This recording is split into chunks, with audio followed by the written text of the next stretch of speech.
Okay, so you've brought us some pretty heavy material today. It looks like a document detailing some very serious allegations involving Joe Garmon Sr. and Russ Ewell. That's right. And, our goal here for this deep dive is really to unpack what these anonymous informants are claiming. Right. We need to look at these accusations against Garmon Sr., what the ICOC and later the ICC might have known, and these connections with Russ Ewell that are mentioned. It sounds quite involved. It is. And it's important right off the bat for you listening to know where this comes from. It's primarily this document based on these anonymous accounts. Anonymous, okay. Yeah, and it does reference an active lawsuit. Case number 23 STCV18426 in California State Court. There's also a website mentioned, icoc-iclawsuits.com. But the key thing is the informants wanted anonymity. They apparently have real safety concerns about Joe Garmon Sr. Safety concerns. Okay, that already tells you something. So let's get into the core allegations then. What's the main thrust against Garmon Sr.? Well, the document doesn't mince words. It calls him a serial predator. Wow. And it argues he's completely unfit for church leadership. There are also claims of cover-ups by both the ICOC and the ICC leadership over the years. Cover-ups. And he's currently leading a church. Yes, according to the document. He's in a leadership role in the ICC church in Thomasville, Georgia, and Tallahassee, Florida. The TNT church, they call it. Okay.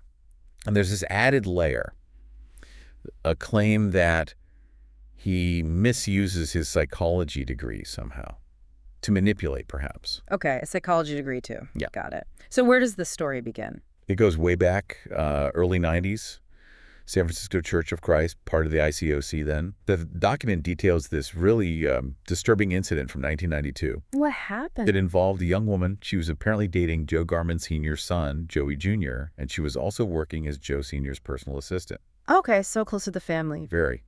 And she alleges that Joe Sr. came into her bedroom while she was asleep and tried to sexually assault her. Oh, my God. The account says she managed to get away, fled the house, and immediately contacted someone named Preston Shepard.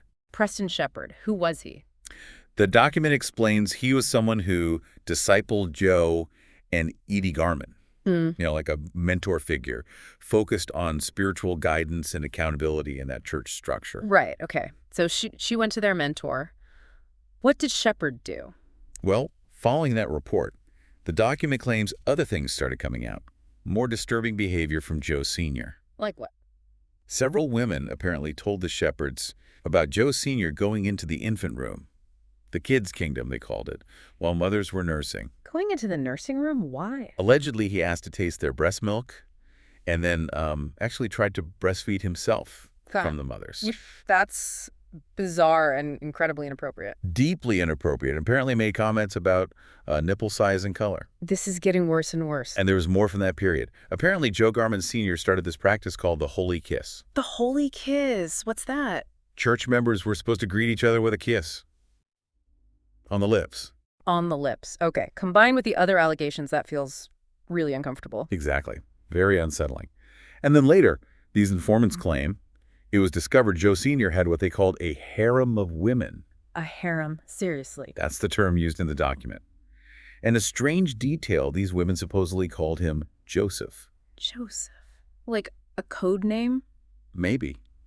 The informants seemed to think it was some kind of identifier within that alleged group. So with all this coming out, what happened to the Garmons then? Did they face consequences? Well, this is where it gets confusing. They actually moved to San Francisco after these events.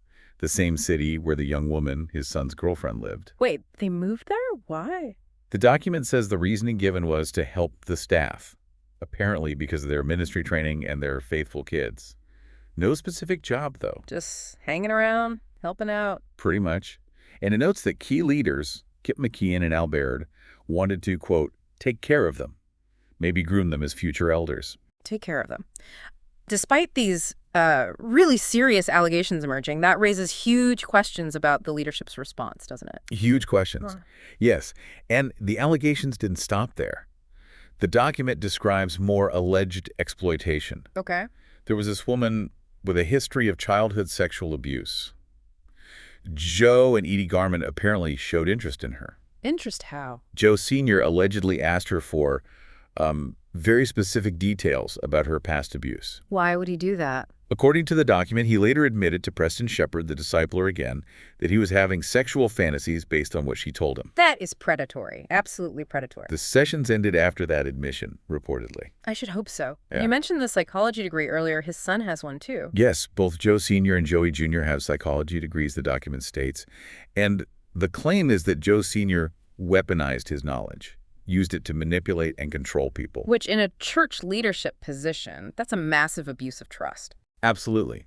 And the document suggests others knew about this pattern of behavior. It names Kip McKeon, Al Baird again, Marty Fuqua, Bruce Williams. So other leaders. Yes. And it specifically highlights Al Baird, saying he was keenly aware of Joe Sr.'s alleged sexual perversions and predatory actions. Keenly aware, yet he remained in leadership roles. That seems to be the implication, yes. Which again raises those questions about intervention or lack thereof. So the timeline moves forward. What else is alleged? Things get even more expansive and, frankly, more disturbing. Informants claim that when he was in Seattle, Joe Sr. was having affairs with at least 5 women simultaneously. 5 women, okay. And at the same time, allegedly grooming underage girls, one as young as 11. 11, oh no. And there's a really shocking claim about him being found in bed with children, ages 10 and 11. In bed with children. This is Yeah. hard to even process. It is. And it leads to that question the document implicitly asks. Why didn't the ICOC leadership in Seattle, or San Francisco before that, warn anyone?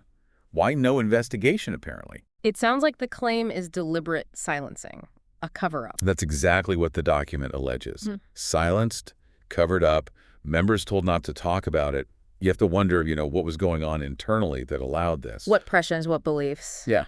And there's another layer with Edie Garmon, his wife.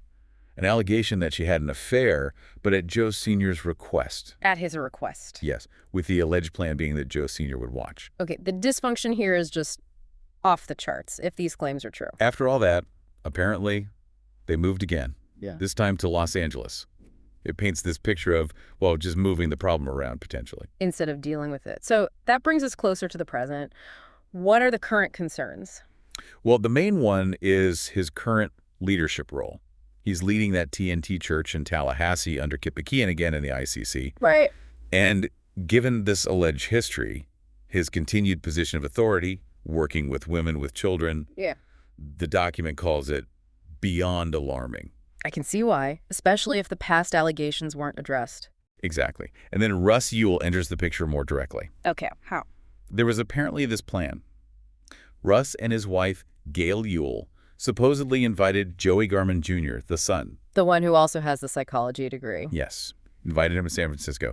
The idea was to set up a sister school back in Georgia. A sister school to what? To Russ Ewell's Hope Technology School, which, the document notes, works with disabled children. And it's expensive, like $18,000 a year tuition. Wait, so the Ewells wanted to partner with Joey Garmon Jr. to start a school for disabled kids in Georgia. That's the scenario laid out in the document. But didn't you say Russ and Gail Ewell allegedly knew about Joe Garmon Sr.'s past? That's the critical point the document makes. It alleges they were aware of Joe Sr.'s history of abuse. So knowing that, they considered partnering with his son, potentially putting Joe Sr. near a school for vulnerable children. That seems reckless at best. Deeply concerning. The ethical red flags are huge.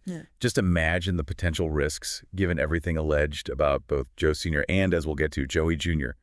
So did this school plan happen? No, thankfully. According to the document, a victim of Joe Garmon Sr. found out about the plan.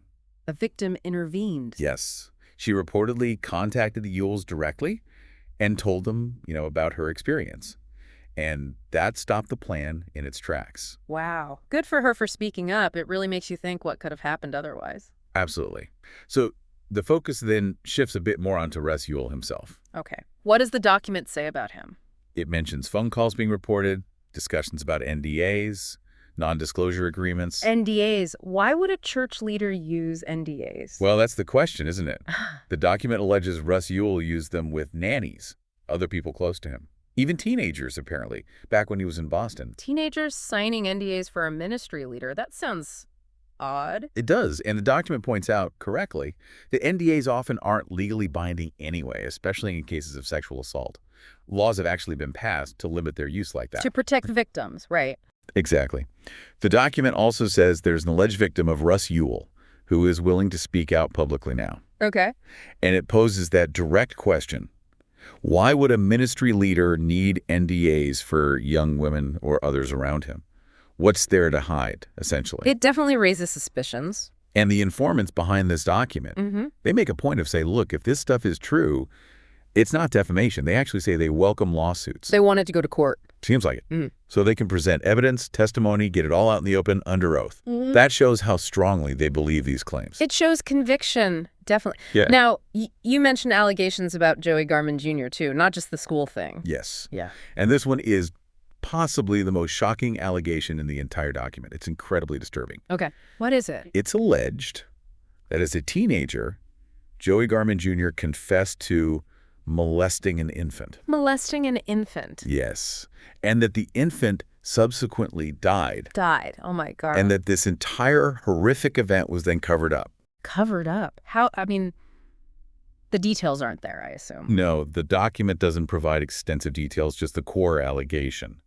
But the implication. A child's death, alleged molestation, and then a cover-up. It's almost unthinkable. It raises profound questions about what could have possibly been going on in that home, what kind of environment. Exactly. What level of alleged depravity, as the document implies, could lead to something like that, and then a cover-up. It's deeply chilling. Chilling is the right word. Okay. So after that, does the document circle back to Russ Ewell? It does. It broadens the scope again. It mentions that something like 100 people. 100. Approximately, yes, have reportedly shared stories of abuse they experienced under Russ Ewell's leadership. This was back when he led the San Francisco ICOC, which is now the Bay Area Christian Church, or BACC. What kind of abuse? Various forms, apparently. Psychological, mental, spiritual, even financial abuse. Right. A whole range of alleged harms. 100 stories. That's a lot of people. It is. And the document contrasts this flood of allegations with Ewell's public image. You know, the successful spiritual leader in San Francisco. Right. The upstanding citizen persona. Exactly. The informants clearly believe there's a massive gap between that public image and the alleged reality experienced by many people under his leadership. Harmful discrepancy. Okay, well, we've just gone through a deep dive into some truly disturbing material that you, the listener, shared. These allegations are incredibly serious. They really are. The patterns alleged here. Abuse, cover-up, spanning decades, involving multiple people across different church affiliations, ICOC, ICC. It's deeply troubling. The gravity of the claims against both Joe Garmon Sr. and Russ Ewell, especially concerning how vulnerable people were allegedly targeted, it's hard to overstate. It really is. The consistency and the severity described are alarming. So this leaves you, our listener, with something pretty significant to think about. Given everything laid out in this document, these detailed allegations, what are the responsibilities of religious groups, of their leaders, when they face accusations like this? Yeah, what systems should be in place for accountability, for transparency? And most importantly, for protecting people, ensuring safety within their own communities. It's a critical question and maybe a sobering thought to end on.